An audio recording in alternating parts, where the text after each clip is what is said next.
Good morning, friends. How are you all doing this morning? House Speaker Nancy Pelosi is ready to vote on the new infrastructure bill and move forward without progressive lawmaker support. Welcome back to my channel. This is the latest news and information on the fourth round of stimulus checks and fourth stimulus package, a major component of President Biden's plan to raise revenue to pay for his trillions of dollars in new federal spending is now under fire from trade associations across our country. The Biden administration has made it very clear its plan to beef up IRS auditing by expanding the agency's funding and power. Biden's latest proposal would require banks to turn over to the Internal Revenue Service bank account information for all accounts holding more than $600. In a pushback against the proposal, more than 40 trade associations signed a letter to U.S. House Speaker Nancy Pelosi and Senate Minority Leader Kevin McCarthy, raising the alarm about their plan. The letter, which includes the support of several banking coalitions, calls on Congress to reject that requirement, saying it violates customer privacy and would create an incredibly expensive and elaborate reporting requirement for the bank. Biden proposed giving an extra $80 billion to the Internal Revenue Service early this year for auditing, saying the agency would more than make back those funds. House Democrats have so far indicated they plan to fulfill that request. So friends, what are your thoughts on this component of President Biden's plan? Please leave your thoughts in the comment section below. House Speaker Nancy Pelosi told Democrats that the passage of the $550 billion infrastructure bill must not wait for President Biden's multi-trillion-dollar safety net bill. Yesterday, Senate Democrats blocked a vote on a clean government funding piece of legislation. Senator Shelby and I put forward legislation that could pass the Senate and keep the government open. We were ready to avoid a shutdown, get urgent relief to Louisiana, help vetted Afghans who helped America, and continue supporting Israel's Iron Dome, which saves innocent lives. Senate Republicans were ready, and House Democratic leaders say they'll act on whatever CR but Democrats blocked the Senate from even considering our legislation. Instead, the Democratic leader held a vote that he knew would fail on a bill he knew was a non-starter. Game playing instead of governing.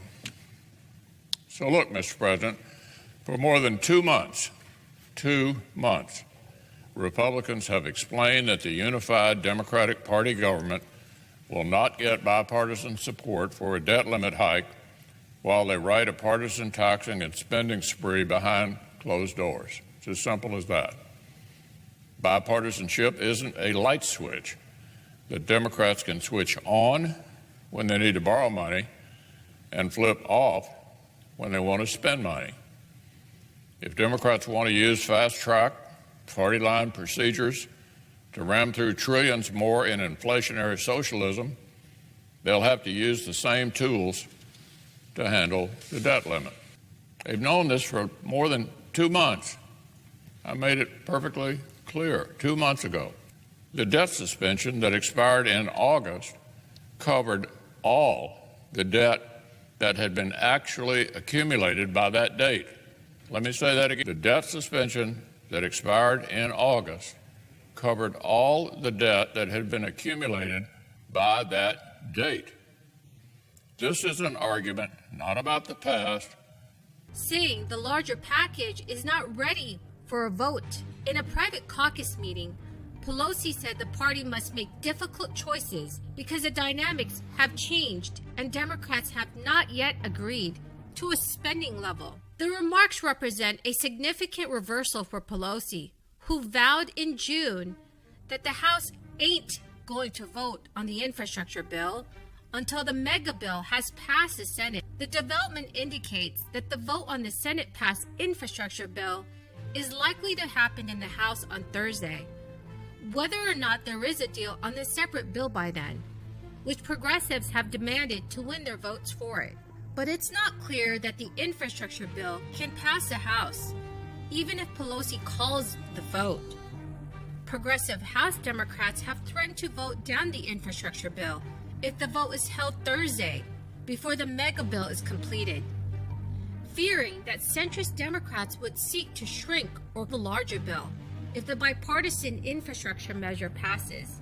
Everyone, the key word for this video is LEAF. If you would like to enter my $100 gift card giveaway, which is scheduled for this Friday, please make sure you're subscribed to my channel, like this video, and comment below the key word. Thank you so much, everyone. She said the House and the Senate would need to agree on the bigger bill before a vote could be held. That is a tall order, as party leaders have yet to resolve a host of differences among Democrats, who have wafer-thin majorities in the House and the Senate over policy and price tag. They have no realistic hope of winning Republican support for the package.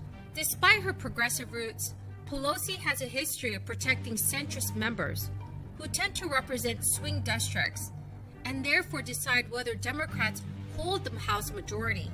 Her new position comes as centrists eager to go home and campaign on a significant bipartisan clamor for a vote on the infrastructure bill. The battle over the $3.5 trillion price tag centers on Senators Joe Manchin of West Virginia and Kristen of Arizona, centrist Democrats who have insisted that it be reduced. Joe Manchin, asked by NBC News, declined to say whether he would be comfortable with a $2 trillion spending level. He called for means testing and adding work requirements to benefit programs, as well as reducing qualifying income thresholds. Joe Manchin also indicated that he would not be moved to support a bigger reconciliation bill if House progressives vote down the infrastructure bill this week. He stated that he believes it will pass eventually, if not this week. Democratic leaders face a towering challenge to achieve a deal on the mega bill by Thursday, which would unlock progressive votes to pass the infrastructure bill. Biden spoke Monday with Pelosi and Senate Majority Leader Chuck Schumer. The White House said the three leaders agreed on the need to continue work on advancing the two pieces of legislation that represent the president's vision. Friends, thank you so much for being here this morning. Please make sure that you're subscribed to my channel. Also like this video and comment below the key word for this video. Thank you so much, everyone.